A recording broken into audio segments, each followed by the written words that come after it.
സംസ്ഥാനത്ത് രാഹുൽ ഗാന്ധി അടക്കം പ്രമുഖ സ്ഥാനാർത്ഥികൾ നാമനിർദ്ദേശ പത്രിക സമർപ്പിച്ചു. വയനാട് MP എന്നത് വലിയ ബഹുമതിയായി കാണുന്നുവെന്ന് രാഹുൽ ഗാന്ധി പറഞ്ഞു. വന്യമൃഗശല്യം അടക്കം വയനാട്ടിലെ പ്രശ്നങ്ങൾക്ക് ശാശ്വത പരിഹാരം കാണുമെന്നും റോഡ് ഷോയിൽ രാഹുൽ ഗാന്ധി വ്യക്തമാക്കി. പ്രിയങ്ക ഗാന്ധിയും രാഹുലിനൊപ്പം ഉണ്ടായിരുന്നു.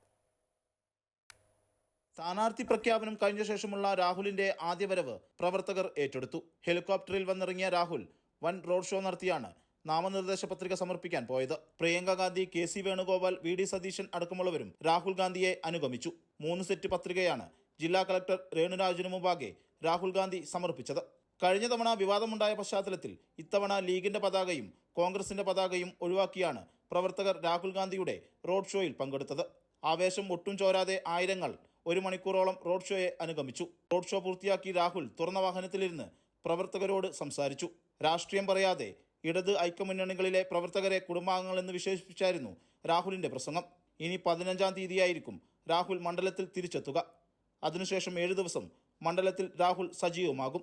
UDF ക്യാമ്പിന് ഉണർവേകി ആയിരക്കണക്കിന് പ്രവർത്തകരെ പങ്കെടുപ്പിച്ചാണ് കൽപ്പറ്റയിൽ രാഹുൽ ഗാന്ധിയുടെ നേതൃത്വത്തിൽ റോഡ് ഷോ സംഘടിപ്പിക്കപ്പെട്ടത്. തെരഞ്ഞെടുപ്പ് ചരിത്രത്തിൽ ഇത് UDFന് ഏറെ മുൻതൂക്കവും ലഭ്യമാകും. ഏതായാലും വയനാടിനെ എക്കാലവും നെഞ്ചിലേറ്റുമെന്ന ഉറപ്പു തന്നെയാണ് രാഹുൽ ഗാന്ധി പ്രവർത്തകർക്ക് നൽകിയത്. ക്യാമറമാൻ മനോജ് പേരാമ്പ്രയ്ക്കൊപ്പം രതീഷ് കുഞ്ചത്തൂർ, അമൃത ന്യൂസ്, വയനാട്.